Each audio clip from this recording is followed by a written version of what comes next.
Julien, 25 ans de Villejuif et Kevin, 30 ans de Saint-Nazaire ont chacun, de son côté, suggéré à Franck Ferrand le sujet d'aujourd'hui. Bonjour Franck. Bonjour Céline, bonjour à tous. Grâce au chef-d'œuvre de Marguerite Yourcenar, Mémoires d'Adrien, un chef-d'œuvre paru en 1958, la vie et la personnalité de cet empereur romain nous sont plus familières que d'autres. En compagnie de Catherine Salle, j'ai toujours grand plaisir à recevoir Catherine Salle à ce micro. Nous allons évoquer cette existence hors du commun, notamment à travers le prisme des voyages de l'empereur. Et puis tout à l'heure, à la fin de l'émission, vous répondrez à la question de Massimiliano. Il voudrait savoir depuis quand on porte le pantalon. Pourquoi pas ? Quand j'étais petit, on portait des pantalons et c'était plutôt le fait des hommes. Maintenant, on porte un pantalon et c'est devenu unisexe. Le monde évolue, c'est comme ça. Premier élément de réponse. Pour le moment, nous allons nous plonger à une époque où il n'y avait pas encore de pantalon, quoique il y avait les braies gauloises, dans la Rome antique où tout le monde, en général, se promenait jambes nues sous la toge.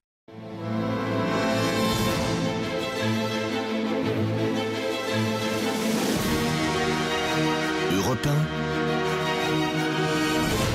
Au cœur de l'histoire. Franck Ferrand. Nous croyons plus ou moins avoir inventé le voyage, alors que n'importe quel historien sait à quel point certains de nos ancêtres ont pu avoir la bougeotte. Pas les paysans, bien entendu, pas les petites gens attachés à leur terroir, mais une certaine élite voyageuse qui, depuis des millénaires, n'aura eu de cesse de découvrir du pays. Ainsi, dans l'Antiquité, les voyages ont-ils fait partie de la formation des jeunes patriciens de Rome.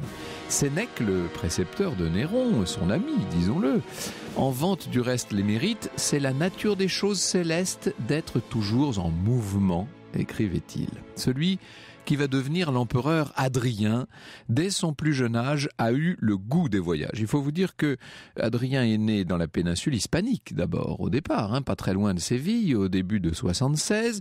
Il a passé les 10 premières années de sa vie dans cette contrée natale, avant de découvrir Rome, où il va rester jusqu'à ses 15 ans pour parfaire son éducation civile, intellectuelle et militaire.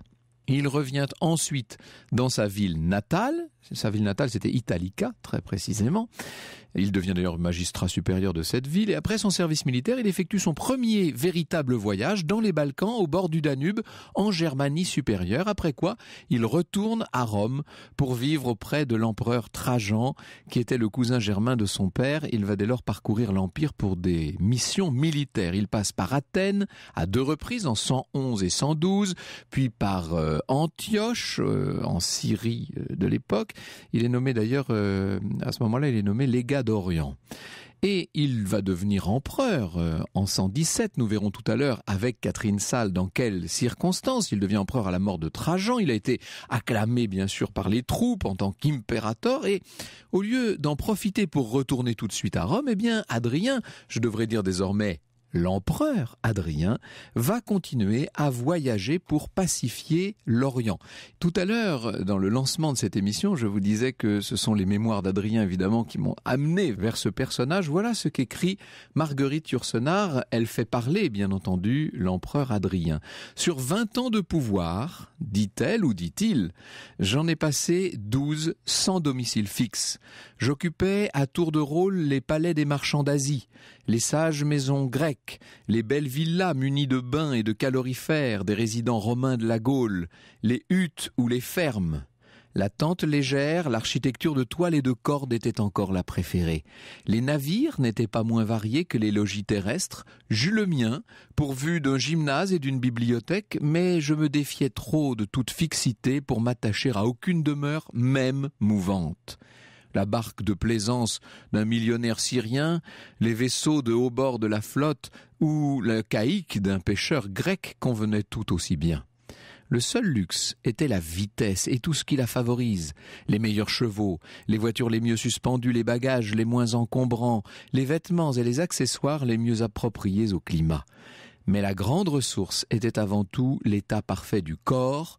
Une marche forcée de 20 lieues n'était rien, une nuit sans sommeil n'était considérée que comme une invitation à penser. Peu d'hommes aiment longtemps le voyage, ce bris perpétuel de toutes les habitudes, cette secousse sans cesse donnée à tous les préjugés. Mais je travaillais à n'avoir nul préjugé et peu d'habitude. J'appréciais la profondeur délicieuse des lits, mais aussi le contact et l'odeur de la terre nue, les inégalités de chaque segment de la circonférence du monde. J'étais fait à la variété des nourritures, gruau britannique ou pastèque africaine. Il m'arriva un jour de goûter au gibier à demi pourri qui fait les délices de certaines peuplades germaniques. J'en vomis. Mais l'expérience était tentée. Voyageur dans l'âme que cet empereur Adrien, qui va vouloir, à partir du moment où il est au pouvoir, qui va parcourir cet empire dont on disait que sur l'étendue complète de l'empire romain, le soleil ne se couchait pas. C'était pour lui une sorte de vocation, en quelque sorte. Alors il se rend en Égypte, à Alexandrie, puis dans les Balkans et en Asie mineure. L'empereur ne regagne Rome qu'après tout cela, et ça ne l'empêchera pas de continuer à voyager. Voilà ce que nous dit dans sa biographie d'Adrien Joël Schmitt. Il a déjà traversé, mais sans pouvoir les admirer, maintes contrées et des villes prestigieuses dont il n'a pu qu'entrevoir les beautés et les sites. Il lui sied à présent de se nourrir l'esprit de tant de splendeurs naturelles, de jouir de cet empire romain unique au monde, non plus en militaire, mais en promeneur, en visiteur, en administrateur et, quand la religion l'exige, en pèlerin. Au cours de 2 grands voyages, il va devenir le premier véritable touriste du monde. Adrien veut aller à la rencontre de tous les habitants de son empire qui, je vous le dis, est immense, de l'Atlantique jusqu'au golfe Persique, de l'Écosse jusqu'au Sahara, des Carpates à la Cyrénaïque, de la mer Noire au Soudan. Henri Stirling dit dans un livre sur Adrien, l'architecture romaine, je le cite, Ces frontières incluent les pays actuels que sont la Grande-Bretagne, la France, la Belgique, l'Espagne, le Portugal, la Suisse, les régions de la Rhénanie et de Bade-Wurtemberg, la Bavière, l'Autriche, l'Italie, la Yougoslavie, la Grèce, la Roumanie, la Turquie, la Syrie, l'Irak, le Liban, Israël, la Jordanie, l'Égypte, la Libye, la Tunisie, le nord de l'Algérie et du Maroc. Et Adrien pense être en quelque sorte le seul qui ait le pouvoir d'unifier ce vaste empire et d'éviter un soulèvement d'une ou l'autre des provinces. Il est le ciment vivant de l'empire romain, nous dit Schmitt. Sans lui et son ascendant personnel, tout pourrait se déliter ou sombrer dans l'anarchie et les guerres intestines. Il se veut un empereur de terrain qui prend contact directement avec ses sujets pour connaître leurs préoccupations, leurs demandes et au besoin y remédier. Du coup, ça peut s'articuler autour de 3 mots. Discipline, réorganisation et, si j'ose cet anachronisme, modernisation.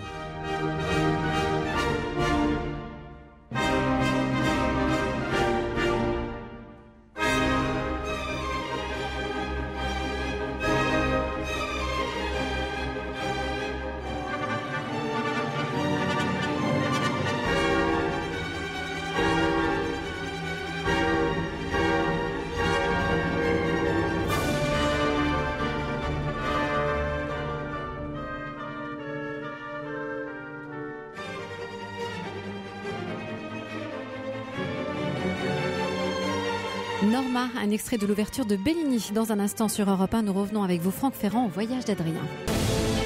Franck Ferrand, 14h, 15h sur Europe 1. Retour avec vous, Franck Ferrand, au voyage d'Adrien. Ce qui importe avant tout à Adrien, c'est la sécurité de cet empire qu'il va renforcer partout par l'installation de garnisons, par la modernisation de certaines villes, par des fortifications aussi. Dans l'histoire auguste vie d'Adrien, on peut lire « Cette armée est si bien entraînée que la cavalerie batave traverse un jour le fleuve Ister à la nage avec ses armes. Ce spectacle frappe les barbares d'admiration. » Pour garantir l'unité à l'intérieur de l'Empire, Adrien va créer des colonies, des municipes. Les colonies assurent le contrôle des territoires et des vétérans des armées romaines y sont envoyés constamment, bien entendu. Les colonies sont entièrement soumises aux lois et aux coutumes romaines. Quant aux municipes, il s'agit évidemment de leur laisser une certaine autonomie. On va voir tous ces lieux conserver leurs propres lois, leurs coutumes indigènes, tout en participant, bien entendu, aux devoirs et aux droits de la citoyenneté romaine. Adrien va également chercher à mettre en valeur les villes et les territoires de son empire. Il fait remanier un certain nombre de grandes artères, il en crée de nouvelles, il construit, il réhabilite des monuments, dont certains d'ailleurs étaient très anciens, qu'il va restaurer restaurer. Il y a une âme de restaurateur chez cet empereur. Il met en valeur autour de ces villes l'agriculture, bien entendu. Il développe le commerce tout en continuant personnellement à découvrir les coutumes locales, à voyager, à s'adonner aussi à sa véritable passion qui est la chasse. C'est pour ça qu'Adrien est accompagné d'une véritable cour itinérante. Il y a toujours autour de lui des ingénieurs, des arpenteurs, des techniciens. Ça fait un petit peu penser, si l'on peut dire, et pour faire des rapprochements qui sont peut-être légèrement hasardeux, ça fait un peu penser à ce que fera Bonaparte tant de siècles plus tard au cours de la campagne d'Égypte. Vous savez, quand il se promène avec tous ces spécialistes et qui viennent chacun enrichir la discipline dont il est le représentant à partir de ce qu'il découvre sur place. Voilà donc la feuille de route d'Adrien pendant 13 ans, de 121 à 134, une période durant laquelle l'empereur ne fera en quelque sorte de Rome qu'une escale, mais je vous l'ai dit, il n'est pas de la ville de Rome à l'origine. Même si Marguerite Yourcenar écrit de très belles pages où Adrien déclare une sorte d'amour contrarié à la ville éternelle, il n'est pas de là, d'une certaine manière. Il est, si j'ose cette expression, un citoyen du monde. Le premier de ces voyages commence donc en avril 121. Il s'embarque à Ostie, le port de Rome, pour Marseille, pour la Gaule, où il va passer notamment l'hiver à Lyon, dans la capitale des Trois Gaules. Adrien visite ensuite la Gaule orientale, celle qui se trouve à l'est du Rhin. Il descend le Rhin en bateau, il visite Mayence. En Germanie supérieure, il fait bâtir des fortifications, le fameux Limès, dont une ceinture de 300 km. Ces fortifications sont en pierre, tout à fait solides, pour permettre aux légionnaires d'envoyer des lances, des flèches, des projectiles sur les assaillants. Mais Adrien ne veut pas pour autant fermer l'Empire. Il entend en assurer simplement la sécurité, ce qui n'empêche pas les échanges commerciaux avec ceux que les Romains appellent les barbares, mais aussi échanges culturels, échanges très nombreux. En 122, Adrien quitte les Balkans, il remonte le Rhin en bateau, il atteint le pays des Bataves, donc les Pays-Bas si vous voulez, avant de franchir la Manche et de passer dans ce qu'on appelle à l'époque la Bretagne, notre Grande-Bretagne à nous. Et il va faire élever, vous savez, le fameux mur entre l'Angleterre et l'Écosse, si j'ose dire, qu'on appelle toujours le mur d'Adrien, un ouvrage de 117 km, structuré par 14 forts, 80 tours où vivent les soldats, enfin au pied desquels en tout cas, le mur ne sera achevé que plusieurs années plus tard. C'est qu'aujourd'hui, c'est considéré comme une des grandes constructions du monde antique et c'est classé, bien sûr, inscrit au patrimoine mondial de l'UNESCO. Adrien revient ensuite en Gaule, à Aix, que nous appelons Aix-en-Provence. Il fait construire des thermes. À Nîmes, l'impératrice Plotine lui dédie un temple. Et d'ailleurs, ce sera la seule fois que Nîmes recevra un empereur romain. Il faut le signaler, c'est un cas. Fin 122, Adrien se trouve en Espagne, où il arrive pour rétablir l'ordre, alors que le territoire est menacé par des soulèvements de morts.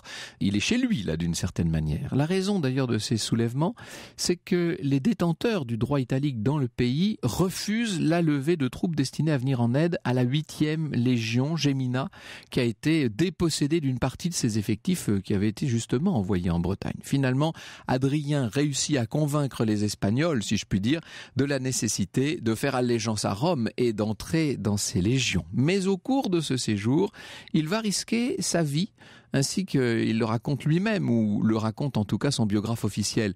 Comme il se promène dans un parc voisin de Tarragone, un esclave de son hôte qui le reçoit vient se jeter sur lui, l'épée à la main, avec fureur. Adrien l'arrête, le remet à ses officiers qui accourent, et s'étant convaincu que ce malheureux est fou, il charge des médecins du soin de le guérir. C'est-à-dire qu'au lieu de lui infliger les pires supplices, comme aurait fait n'importe quel empereur, eh bien lui va le soigner. Marguerite Yourcenar va plus loin, elle nous dit carrément qu'il en fait son serviteur. Ça, on n'en a évidemment pas la preuve. Voilà ce qu'elle écrit. Tiens, puisque je parle de Marguerite Yourcenar, je reviens à elle.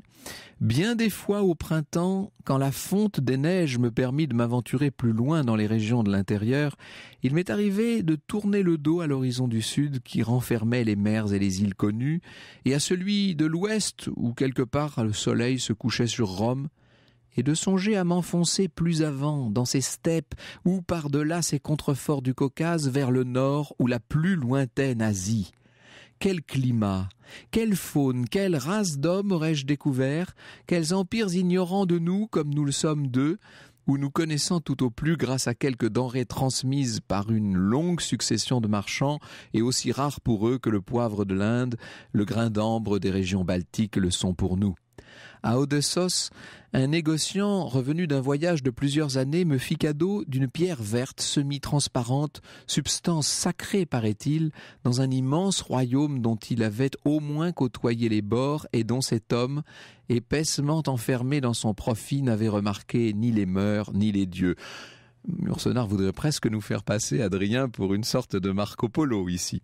Cette gemme bizarre fit sur moi le même effet qu'une pierre tombée du ciel, météore d'un autre monde. Nous connaissons encore assez mal la configuration de la Terre. À cette ignorance, je ne comprends pas qu'on se résigne. J'envie ceux qui réussiront à faire le tour des 250 000 stades grecs si bien calculés par Ératosthène et dont le parcours nous ramènerait à notre point de départ. Je m'imaginais prenant la simple décision de continuer à aller de l'avant sur la piste qui déjà remplaçait nos routes, et je jouais avec cette idée. Franck Ferrand, 14h, 15h sur Europe 1. Au cœur de l'histoire, nous revenons avec vous, Franck Ferrand, au voyage d'Adrien. Évidemment, au cours de ses voyages, Adrien fait des rencontres et c'est en Bithynie, à Claudiopolis, qu'il rencontre un jeune homme, Antinoüs, sans doute un esclave du reste, dont il va faire, vous le savez, son premier, son éternel favori. Au cours de ce séjour, il fonde les villes d'Adrianoi et d'Adrianotheraïs.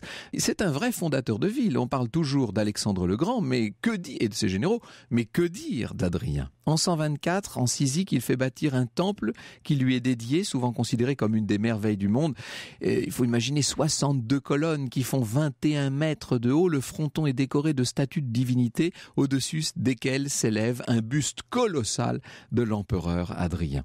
Ensuite, Adrien va séjourner longuement à Pergame, une ville qui a fait alliance avec Rome au IIe siècle avant Jésus-Christ, et souvent considérée avec Rome, Alexandrie et Athènes comme une des plus belles villes antiques.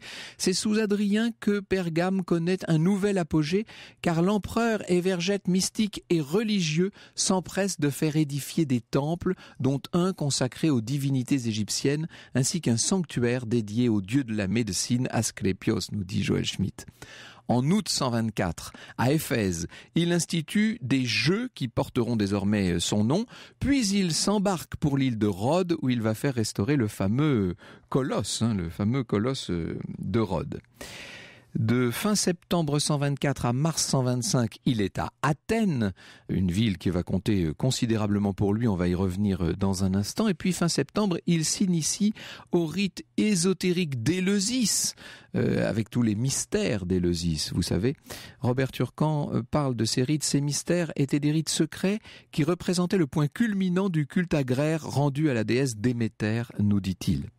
Adrien va revenir à Athènes, on le voit également à Delphes. Il est à ce moment-là, j'ai envie de dire, c'est un peu sa période mystique, sa période religieuse d'une certaine manière. En 125, après un voyage de 4 ans, enfin, j'ai envie de dire enfin, il revient à Rome, mais tout de même par la mer. Il se dirige vers la Sicile. Il monte au sommet de l'Etna pour voir le lever du soleil, lit-on dans l'histoire Auguste. Ce soleil qui s'y montre, dit-on, sous les couleurs de l'arc-en-ciel. Dès lors, Adrien choisit de s'installer dans sa villa de Tibour, à quelques kilomètres de Rome. Au cours de ce premier voyage, où il s'est déplacé à cheval, en bateau, à pied, en char, en voiture collective, en litière, etc., l'empereur, on peut dire, était en quelque sorte un soldat parmi d'autres. Alors, tout est très relatif, évidemment, parce qu'il jouit néanmoins d'un véritable confort au cours des fameux voyages qu'il entreprend. Il apprend aux soldats à supporter la fatigue, lit-on dans l'histoire Auguste, vit lui-même au milieu d'eux, prend ses repas en leur présence et se nourrit comme eux de lard, de fromage et de piquettes, à l'exemple de tous les grands chefs de guerre.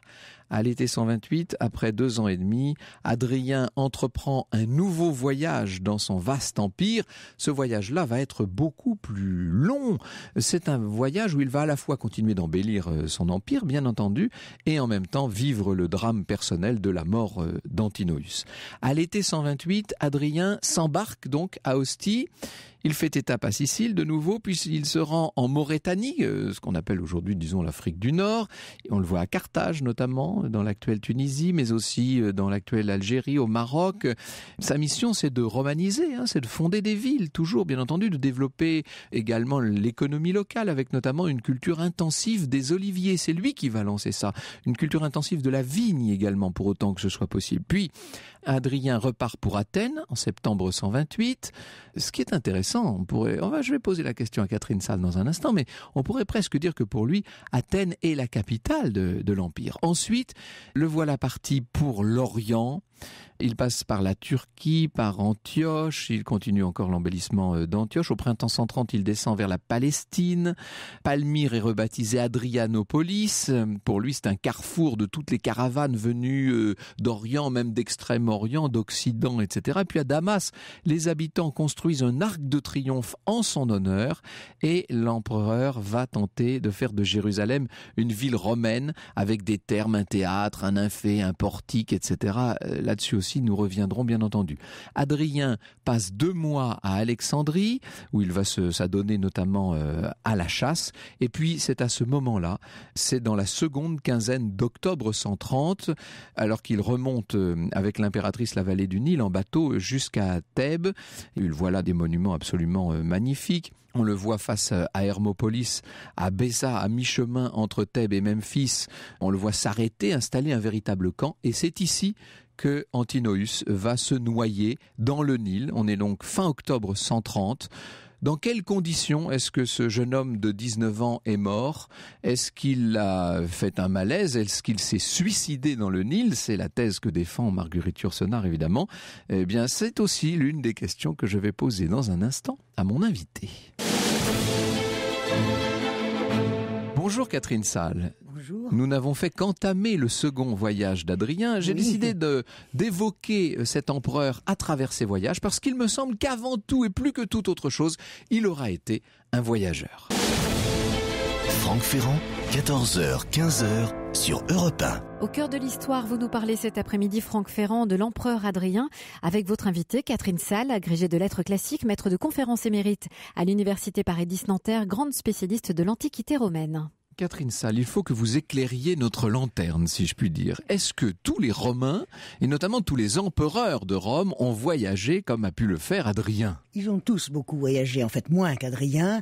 D'abord, ils voyageaient parce que ils menaient souvent des campagnes militaires, donc ça les amenait dans des pays assez loin de Rome. Et beaucoup avaient la curiosité, en fait, de cet immense empire. Par exemple, Néron a fait 3 ans de voyage en Grèce et en Asie mineure. Mais c'est vrai qu'Hadrien, lui, va élever ça au rang d'institution, en quelque sorte. Ce que ses contemporains, d'ailleurs, acceptaient mal.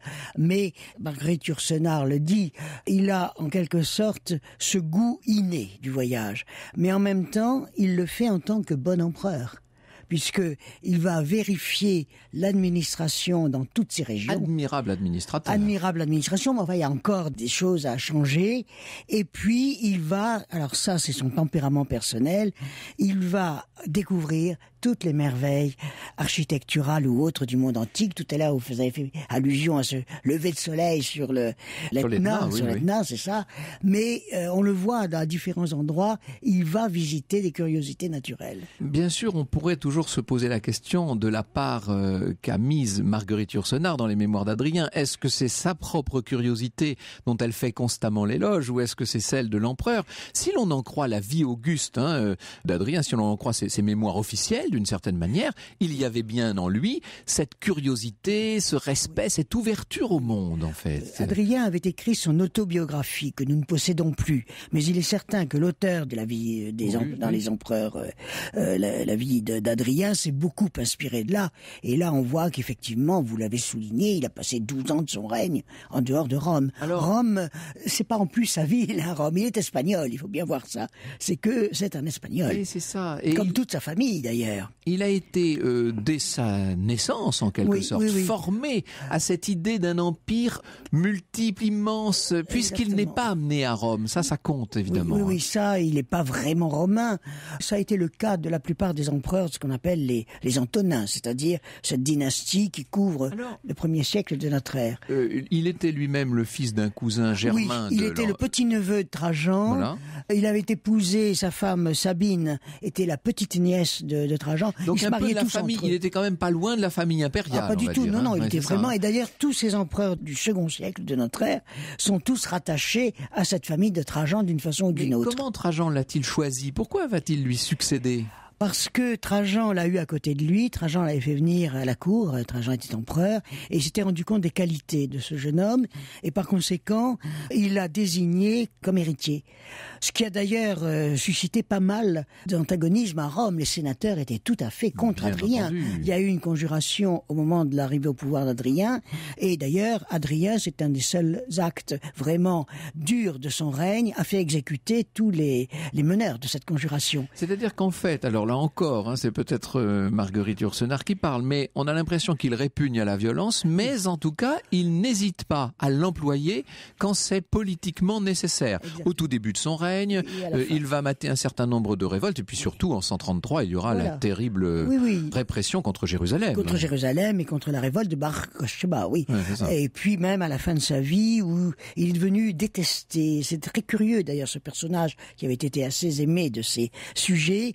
Il est malade, certainement, et il tombe vers une sorte de paranoïa, et donc on le déteste. Est-ce que finalement, il n'a pas eu les défauts de ses qualités? Il était sans doute un surdoué, c'était un génie de l'administration, et au bout d'un moment, il est devenu un peu un maniaque de l'administration. Est-ce qu'on peut dire ça? Il a quand même un peu suradministré l'Empire, notamment sur un plan fiscal. Il a fait beaucoup de réformes, dont une qui, à mes yeux, est très importante, c'est que tous les bureaux impériaux, c'est-à-dire les ministères, on dirait de nos jours les ministères, étaient encore à cette époque-là dirigés par des affranchis impériaux. Et c'était Claude, l'empereur Claude, qui avait institué ça. Et Adrien a eu l'idée de remplacer ces affranchis impériaux par des chevaliers. Les chevaliers étant la seconde classe de la société romaine. Et c'est vrai que là s'ouvre une carrière tout à fait extraordinaire pour ces chevaliers. Bon, un des plus connus est l'historien Suétone, qui a été nommé par Adrien ministre en quelque sorte de l'ensemble des bibliothèques publiques de l'Empire, en quelque sorte un ministre de la culture. Mais c'était une mesure, si j'ose employer cet anachronisme, très progressiste. Très progressiste, oui. Et surtout qui permettait aux chevaliers d'avoir des carrières tout à fait comparables dans leur domaine à celles des sénateurs. On voit aussi sous Adrien le droit prendre forme. Hein. C'est un grand codificateur. C'est un grand codificateur. Il a eu près de lui un juriste qui s'appelait Salvius Julianus et qui a fait ce que l'on appelle l'édit perpétuel. Il a rassemblé toutes les lois qui existaient, et Dieu sait que les Romains étaient féconds en la matière, hein, parce que chaque fois qu'il y avait un petit problème, ils ne réunissaient pas une commission, ils faisaient une loi. Et donc toutes ces lois ont été réunies. Après, il y aura le digeste, plus tard il y aura d'autres choses. Mais c'était quelque chose de très important, parce que ça permettait dans tout l'Empire d'être jugé avec les mêmes lois. Alors on va venir tout à l'heure aux aspects plus personnels, plus privés, au caractère d'Adrien. Mais pour l'instant, puisque nous en sommes à la politique, il faut peut-être insister sur le goût qu'il avait du commerce. C'est un homme qui a favorisé les échanges. Il a favorisé les commerçants, il a favorisé les paysans. Les agriculteurs, hein, c'est ça. Les agriculteurs. Oui. Il a autorisé des sortes, je dirais pas de syndicats, c'est un terme trop moderne, mais d'union des agriculteurs pour unir leurs forces en quelque sorte et leurs pauvres richesses pour cultiver les terres. Et c'est ce qui est intéressant, c'est de voir qu'évidemment, il ne s'agit pas, comme avait pu le faire un certain nombre de ses devanciers, d'imposer dans les différentes régions des cultures que Rome avait choisies, et notamment céréalières pour tout dire. Dans son cas, il respecte l'agriculture locale qu'il développe, et qu'il développe sur un plan commercial en enrichissant le droit, si je puis dire. C'est comme ça que ça se passe. Oui, c'est comme ça que ça se passe. C'est-à-dire qu'il va y avoir, selon les régions de l'Empire, des productions différentes qui vont être ensuite distribuées dans l'ensemble de l'Empire. Quelles sont les sources dont on dispose pour connaître l'œuvre d'Adrien ? L'histoire Auguste, la vie d'Adrien dans l'histoire Auguste, mais qui est quand même inspirée... Qui ne peut être qu'un peu hagiographique, forcément. Oui, et qui est inspirée par l'autobiographie d'Adrien. Mais c'est vrai que on a quand même des historiens qui en ont un peu parlé. Suétone, pas beaucoup, mais enfin, Suétone s'est beaucoup plus intéressé aux 12 premiers Césars. Mais on a Dion Cassius, qui est un grand historien grec du second siècle, qui parle d'Adrien dans son œuvre, et pas d'ailleurs de façon très sympathique, il faut bien le dire. Alors justement, c'est intéressant de voir que ce grand administrateur, ce grand fondateur fondateur de cité, ce personnage très ouvert qui a fait progresser le droit romain pour les esclaves certes, pour les affranchis, pour les petites gens notamment, etc. C'est très étonnant de voir que peu à peu, il se soit coupé de son peuple. Vous nous dites qu'il est mort assez détesté finalement. Oui, parce que les 2 ou 3 dernières années de sa vie, il était très malade. Alors on a dit que c'était la tuberculose qu'il avait. Bon, c'est possible parce qu'il a craché du sang. Mais enfin, il n'y a pas que dans la tuberculose qu'on crache du sang. Et surtout, sa maladie, apparemment, lui qui avait été un athlète, qui avait été un homme... Oui, ça on va y venir, bien sûr. Oui. Eh bien, là, probablement, ça l'a replié sur lui-même et il est devenu très dur à l'égard des autres, même cruel par certains côtés. Il s'était retiré la plupart du temps dans sa très belle villa Adriana de Tibur Tivoli et les gens ne l'aimaient pas. Hein. Et surtout, d'ailleurs, les classes dirigeantes étaient... Il le leur rendait bien parce que finalement, ce Romain d'origine hispanique, si je puis dire, qui avait passé sa vie à voyager et qui avait fait plus ou moins d'Athènes la capitale de l'Empire, car c'était Athènes pour lui, qui devait... Athènes, c'était un grec, quoi. Ouais. D'ailleurs, ses concitoyens l'appelaient le Graeculus, c'est-à-dire le petit grec. Et c'est ça. Il parlait d'ailleurs plus volontiers grec que latin. Mais enfin ça, tous les hommes cultivés par les Grecs et latins. Oui, bien sûr. C'était pas, enfin lui, c'est vrai, préférait le grec. De mais loin. Il n'aimait pas Rome. Et encore une fois, c'est vrai qu'il y a ces belles pages dans les mémoires d'Adrien sur Rome, mais qui sont quand même toujours en demi-teinte, qui sont toujours aigre-douce. Et surtout, il avait une véritable haine, et ça, il l'a eu dès son plus jeune âge, et il avait quelques raisons. Une véritable haine pour les grandes familles patriciennes romaines, pour cette espèce de mondanité sénatoriale qu'il détestait. Il détestait, il détestait cela parce que c'était pas un homme qui aimait la flatterie d'abord. À différence d'autres empereurs, il aimait pas beaucoup que il n'aimait pas être divinisé. Il n'aimait pas être divinisé, il le sera quand même, mais il aimait pas toutes les manifestations d'adulation qui avaient été le cas d'un de ses prédécesseurs, Domitien, puisque Domitien avait amené le culte impérial de son vivant à des sommets. Et lui, c'était pas ça. Et donc, on ne savait pas par quel bout le prendre en quelque sorte, parce que on ne pouvait pas le flatter, on ne pouvait pas obtenir des avantages par la flatterie justement, et par conséquent les grandes familles, les familles sénatoriales ne l'aimaient pas. Et puis il y a eu ces avantages accordés aux chevaliers qui n'ont pas été appréciés non plus des sénateurs. C'est un énorme paradoxe que d'avoir un chef d'État, on peut même dire à ce niveau-là, un homme d'État qui, tout bon administrateur qui soit, n'aime pas les affaires humaines, si je puis dire, n'aime pas tout ce qui relève de la flatterie, vous le disiez, tout ce qui relève de la politique finalement. C'est un grand paradoxe et ça ne pouvait que conduire à de grands malentendus.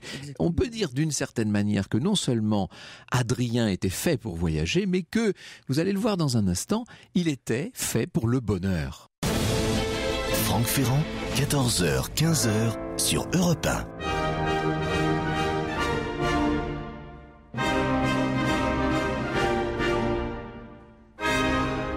Au cœur de l'histoire, vous nous parlez cet après-midi, Franck Ferrand, de l'empereur Adrien, avec votre invitée Catherine Salle, agrégée de lettres classiques, maître de conférences émérite à l'université Paris X Nanterre, grande spécialiste de l'Antiquité romaine.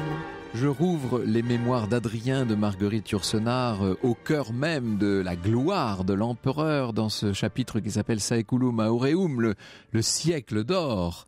Tout bonheur est un chef-d'œuvre, fait dire Marguerite Yourcenar à l'empereur Adrien. La moindre erreur le fausse, la moindre hésitation l'altère, la moindre lourdeur le départ, la moindre sottise l'abêtit.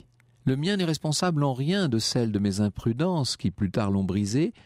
Tant que j'ai agi dans son sens, j'ai été sage.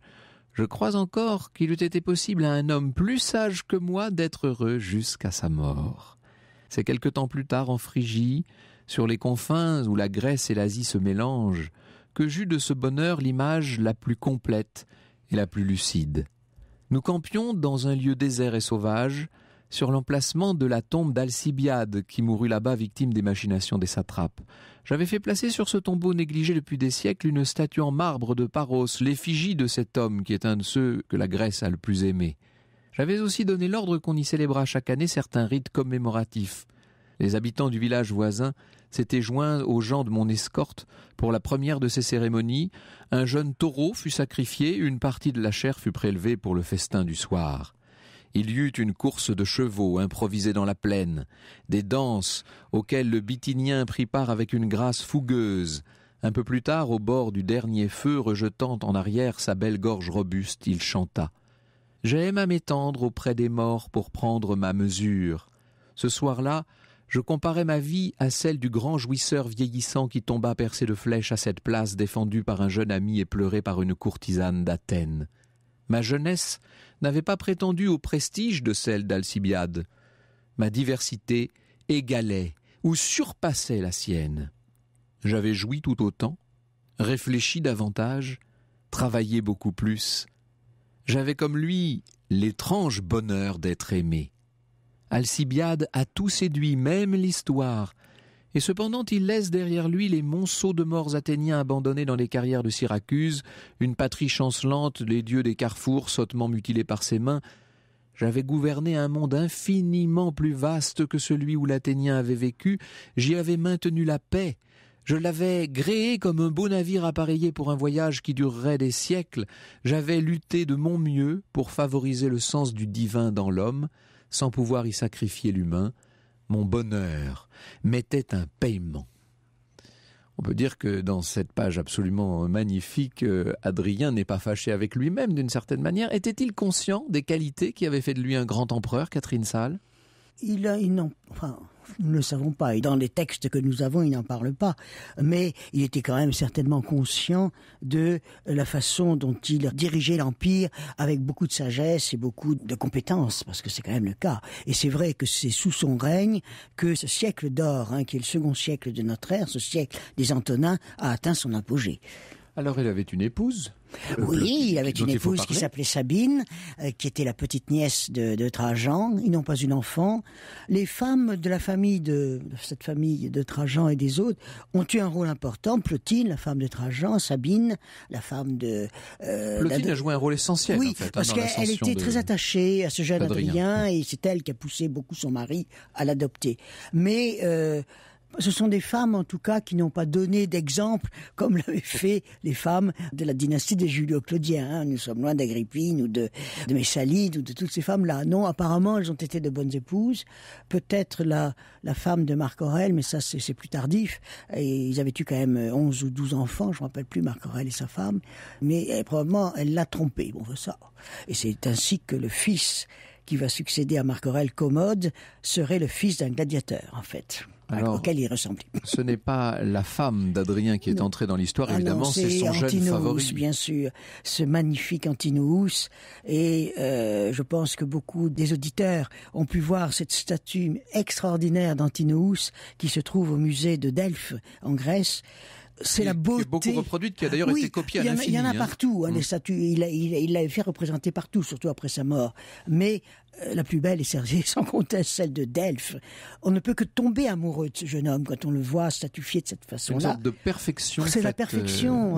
Bon, c'était un tout jeune homme, il devait avoir une quinzaine d'années probablement. Et leur liaison a été courte parce que ils n'ont vécu ensemble que 2 ans, puisqu'il est mort très rapidement. Ce jeune lévrier s'est couché sur ma vie, dit-il. C'est très joli. Enfin, c'est Marguerite qui lui fait dire ça. Alors, est-ce que Marguerite, justement, n'a pas embelli? Mais c'est vrai que quand on a vu les statues d'Antinous, on ne peut que comprendre Hadrien. Ces statues, si elles sont si nombreuses, et si tout le monde a pu un jour ou l'autre les voir, quand on voit la statue antique archétypale, c'est presque toujours, enfin une fois sur 2, je dirais, c'est Antinous. Et s'il y en a autant, c'est parce qu'Hadrien a exigé que ce soit ainsi. Parce qu'il l'a déifié. C'est ça. Après la mort du jeune homme, il en a fait un dieu. Donc il y avait des statues, forcément. Voilà. Des statues auxquelles on rendait un culte. Il a même créé une cité entière, Antinoé, bien sûr, qu'il a construite dans le désert. Dans le désert, oui. Alors, est-ce que c'est ça qui explique son caractère devenu difficile avec le temps ? Probablement pas, parce que... La mort d'Antinous, vous voulez dire ? Oui, la mort d'Antinous. Parce que quand même, Antinous est mort en 130 de notre ère, et c'est vers 135 que Hadrien commence à devenir insupportable. Il est hypocondriaque, il est cruel, ce qu'il n'avait pas été pendant toute sa vie. En même temps, les premières grandes répressions, c'est 132. Oui. Le sac de Jérusalem, c'est 133. Oui, 133, et la révolte, c'est 135. Donc... quelque part, on peut quand même dire qu'il y a une certaine concomitance. C'est-à-dire qu'on n'avait jamais vu Adrien devenir aussi dur qu'après la mort de son amant. Oui, ça, rien ne nous le dit, mais enfin, sauf Marguerite Yourcenar, bien sûr. Mais à son époque, rien ne nous le dit, mais il y a certainement eu des répercussions, parce que ça a dû être pour lui, enfin, d'après ce que nous pouvons en savoir, l'histoire Auguste nous dit, il perdit son cher Antinous, qu'il pleura comme il l'eût fait d'une femme. Ce qui est un peu curieux comme expression, parce que sa femme, bon, là, lui a survécu. Mais, bon, c'était son amant et c'était son aimé, surtout. Il l'a aimé d'un amour extraordinaire, alors, certainement. Après cela, il rentre à Rome, et cette fois, il y rentre pour de bon. Il s'installe dans cette fabuleuse Villa Adriana. Il faut donner à nos auditeurs l'envie d'aller visiter ce site. Il faut aller à Tibur Tivoli voir la Villa Adriana, qui est un petit peu déconcertante, parce qu'il a voulu mettre dans cette Villa Adriana tout ce qu'il avait admiré dans le monde entier. Et donc, on retrouve pas des copies, mais des évocations de monuments qui se trouvaient en Grèce, qui se trouvaient en Asie mineure, qui se trouvaient un peu partout. Et c'est très, très compliqué, le plan de la Villa Adriana. Moi, je sais que j'ai eu l'occasion On a du mal à la comprendre. Oui, j'ai eu l'occasion d'expliquer comment se présentait la Villa Adriana. Et je dois dire que j'ai eu beaucoup de mal. Parce que c'est constamment en biais. Il faut partir dans un endroit, puis après revenir en arrière, repartir. Il y a le sublime Canope. Ah oui, le Canope. Il y a cette salle qui est octogonale avec... autour d'un bassin, enfin tout est magnifique, tout est magnifique. Et cette espèce de petit îlot avec un temple au milieu du bassin rond, au milieu, puis la copie, là il ne reste plus grand chose, mais il avait fait apporter là des statues du monde entier, des très belles statues du monde entier. Paul Venn, dans son ouvrage sur l'Empire gréco-romain, revient justement sur cette volonté d'Adrien d'aller chercher un peu partout les trésors de son propre empire. Qu'on songe, écrit-il, à la série des monnaies d'Adrien qui portent au revers les allégories féminines des diverses régions et provinces de l'Empire, et à la série de reliefs montrant les mêmes allégories qui décoraient le temple du divin Adrien à Rome. Et oui, puisqu'il avait été, comme tous les empereurs, presque tous les empereurs, divinisé. Son successeur a eu beaucoup de mal pour le faire diviniser. Il apparaît que, dans les mentalités du moins, nous dit Paul Venn, le règne d'Adrien fait passer l'Empire d'une hégémonie romaine ou italienne à un empire unifié, œcuménique, et annonce l'acte de Caracalla qui, en 212, fait citoyens romains tous les hommes libres de l'Empire et abolit ainsi la distinction entre dominant et dominé. Tout ça vient d'Adrien ? Oui, il était, parce qu'il n'était, vous l'avez dit à plusieurs reprises, et c'est tout à fait exact, il n'était pas romain, en fait, Adrien, il était grec. Il était grec, et tout ceci parce que il était très cultivé dans la philosophie grecque, et dans la littérature et l'art grec, et d'ailleurs, si on le voit avec une barbe, alors les méchantes langues disaient qu'il avait un défaut au menton et qu'il avait fait pousser la barbe pour cacher ce défaut. En fait, c'est pas ça du tout. C'est parce que les philosophes grecs portaient la barbe, et qu'il avait voulu se présenter en tant que philosophe grec. Il écrivait aussi, bien entendu, il faut le dire. Alors, il avait écrit ces fameux mémoires qui ont disparu. Vous m'avez apporté de petits poèmes, notamment, c'était Florus qui lui avait envoyé un petit poème en lui disant... C'est un de ses amis, un poète ami, voilà. Florus. Oui. Moi, je ne veux pas être César, déambuler chez les Bretons, me tapir chez les Germains, endurer les froids de City. À quoi répond Adrien ? Moi, je ne veux pas être Florus, déambuler dans les tavernes, me tapir dans les cabarets, endurer les moustiques dodus. Il avait écrit aussi... Oui, ça c'est gardé heureusement dans l'histoire Auguste, ces deux petits poèmes. Oui. Ce très joli petit poème. Ce qu'il faut dire, c'est que Marguerite Yourcenar en a fait les titres de des chapitres de son livre. Et Ronsard s'en était inspiré presque mot à mot de ce poème Hamlet, Vaguelette. Animula, vagula, blandula. Vous pouvez nous le dire peut-être. Alors je vais vous le dire, oui en latin quand même, oui, mais bien sûr. La musique est tellement belle en latin. Puis vous traduirez après. Oui, je traduirai après.